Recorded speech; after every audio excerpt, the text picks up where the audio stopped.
שלום, היום באתי לעשות לכם קסם לכבוד יום העצמאות. בשביל זה הבאתי כאן אס. למה אס? כי אנחנו כמו אס. תמיד ידענו שאנחנו מספר אחד. גם לאנשים אחרים זה לא הזיז וזה רק עצבן אותם. תמיד אנחנו ידענו שאנחנו הכי חזקים שיש והכי מיוחדים שיש. גם תמיד ניסו לדחוף אותנו במקומות הכי גרועים שאפשר. גם אם זה היה טיפה קשה, הם תמיד התאמצו בשביל שאנחנו נהיה במקומות הכי גרועים שאפשר. אבל למה זה לא היה אכפת? אתם יודעים למה? כי אנחנו תמיד ידענו שאנחנו הכי טובים שיש, אבל תמיד מצאו דרך איכשהו להעליב אותנו ולקחת אותנו, לשים אותנו במקומות הכי גרועים שאפשר.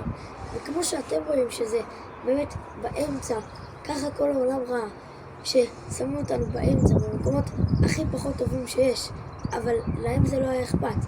ואת האמת שגם לנו זה לא היה כל כך אכפת, בגלל שאנחנו תמיד ידענו שאנחנו תמיד נהיה מספר אחת.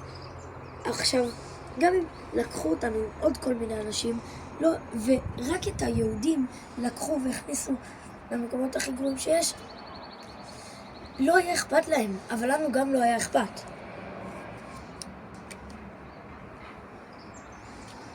כי ידענו שאנחנו יכולים להגיע למקומות הכי גרועים שאפשר. יום העצמאות שמח.